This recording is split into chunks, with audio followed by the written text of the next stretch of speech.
أعوذ بالله من الشيطان الرجيم بسم الله الرحمن الرحيم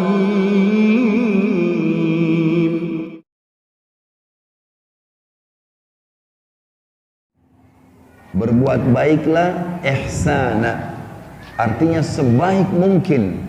Sebagian ulama tafsir mengatakan makna daripada berbuat ihsan kepada kedua orang tua, walaupun kedua orang tuamu jahat padamu, jangan pernah kau balas juga dengan kejahatan. Dia berdosa karena membengkalikan kewajiban merawat anaknya, tetapi si anak tidak gugur daripadanya hukum bakti. Misal contoh kasus Bapak Ibu sekalian, kalau seandainya ada anak kecil atau mungkin seseorang di antara kita dibuang oleh orang tuanya, ayahnya entah kemana, ibunya juga entah kemana, pada saat dia lahir digeletakin di halaman masjid, digeletakin di pinggir jalan, tidak ada yang tahu siapa orang tuanya. Kemudian dipelihara oleh salah satu pengurus masjid misalnya, atau masyarakat setempat. Pada saat dia besar, dia baru tahu ternyata ayahnya si fulan atau ibunya si fulana. Maka di sini kata ulama, makna tafsir Isra 23, berbuat ihsan adalah balas orang tuamu itu walaupun dia membengkalikan kewajibannya dengan kebaikan.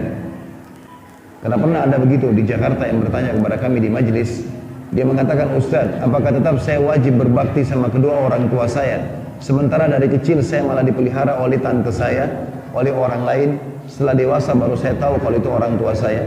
Jawabannya iya. Jawabannya jelas, iya. Dan tidak boleh kita balas keburukan dan kesalahan orang lain dengan kesalahan juga. Saudaraku seiman, kalau seandainya seseorang di antara kita digibah oleh orang lain, makna gibah diceritakan aib kita. Dalam Islam, kita nggak boleh membalas dengan gibah juga. Karena kalau kita balas gibah, dia berdosa, kita berdosa. Kalau dia fitnah, kita nggak boleh balas dengan fitnah. Karena kalau kita balas dengan fitnah, dia dosa, kita dosa. Suami istri, salah satunya selingkuh, naudzubillah, nggak boleh dibalas dengan selingkuhan juga. Karena suami atau istri yang selingkuh, kalau dibalas dengan perbuatan yang sama, dia dihukum, kita juga dihukum.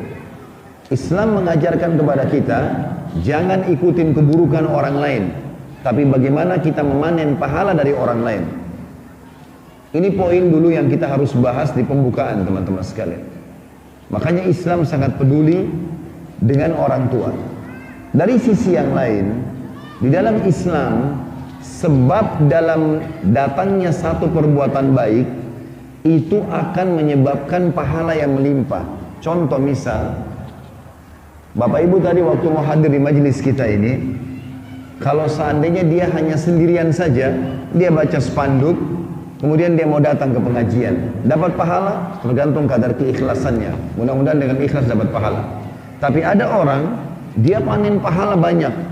Karena begitu dia lihat ada flyer pengajian, dia foto, dia sebarluaskan. Maka datanglah bersama dia 10, 20, 30 orang. Sama-sama dulu di majelis ilmu.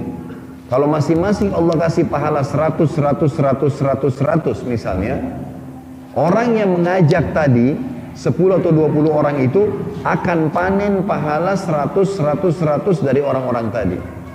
Sesuai dengan sabda Nabi SAW, man dalla ala khairin kana lahu mithlu ajri fa'ilihi min ghairi yang yanqus min ajri fa'ilihi syai'a. Siapa yang menjadi penyebab menunjukkan kebaikan pada orang lain, maka dia akan panen pahala kebaikan orang itu tanpa dikurangi kadar pahala yang diberikan kepadanya. Jadi kalau tadi orang kita ada di majelis ilmu Allah kasih 100, kita ajak 1000, 10 orang. Berarti sebenarnya ada 1000 pahala kalau digabungkan semuanya. Tapi masing-masing mereka dapat 100, 100, 100, 100. Cuman saya karena mengajak mereka, saya dapat 100, dapat lagi 1000 pahala mereka tanpa mengurangi kadar pahala mereka. Di sini teman-teman, kenapa saya datangkan contoh ini? Karena ulama sepakat mengatakan bahwasanya semua anak yang lahir di muka bumi ini sebabnya adalah orang tua. Maka semua perbuatan yang dia lakukan dipanen pahalanya oleh orang tuanya, apapun itu sifatnya. Makanya baginda Nabi SAW mengatakan dalam sebuah hadis yang sahih, ya, kejarlah pahala-pahala yang terbaik, dan termasuk pahala terbaik adalah anak-anakmu karena kamu penyebabnya.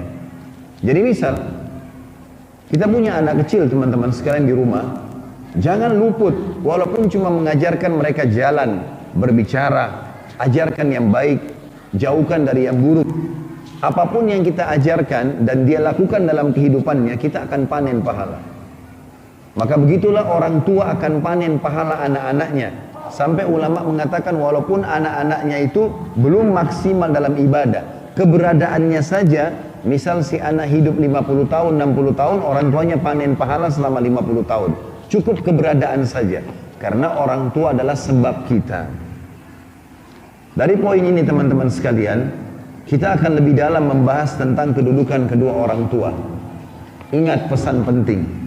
Walaupun teman-teman sekalian pendidikannya lebih tinggi dari orang tua, bahasanya lebih tertata rapi, fisiknya lebih sempurna, paras wajahnya dan rambutnya lebih bagus, ekonominya lebih bagus, apa saja jabatannya, tetap saja orang tua punya hak lebih tinggi daripada kita. Ada seseorang pernah datang kepada Hasan Basri rahimahullah, salah satu ulama tabi'in. Orang ini sudah 10 tahun merawat ayahnya. Ayahnya kebetulan stroke, di atas ranjang. Anak ini laki-laki, sibuk ngurus ayahnya. Dia cerita sama Hasan Basri, dia mengatakan, wahai imam, kalau imam kita sekarang kiai, ustadz. Dia bilang, wahai imam, saya punya ayah 10 tahun stroke di ranjang. Setiap hari saya yang suapin makannya, saya yang gantikan bajunya.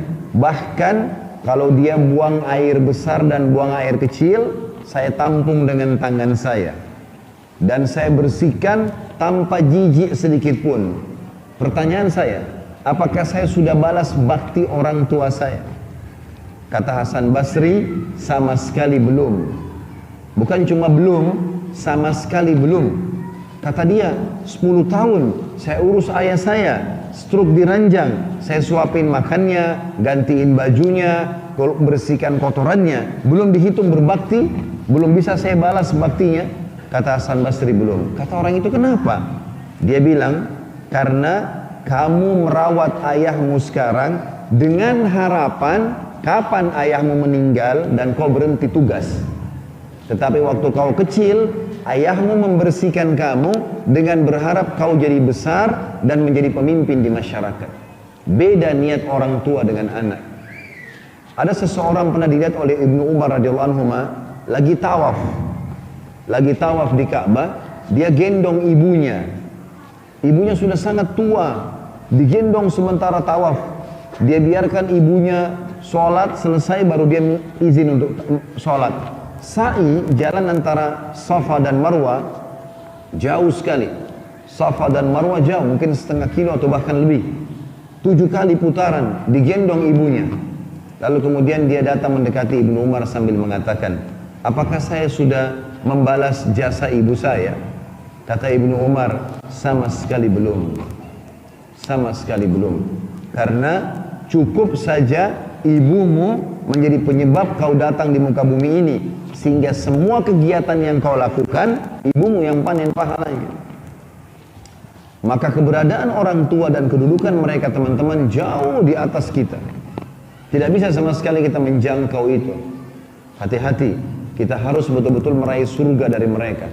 Hanya dengan melayani, bertutur kata yang santun, mendahului hajat mereka, selama bukan maksiat kepada Allah, penuhi.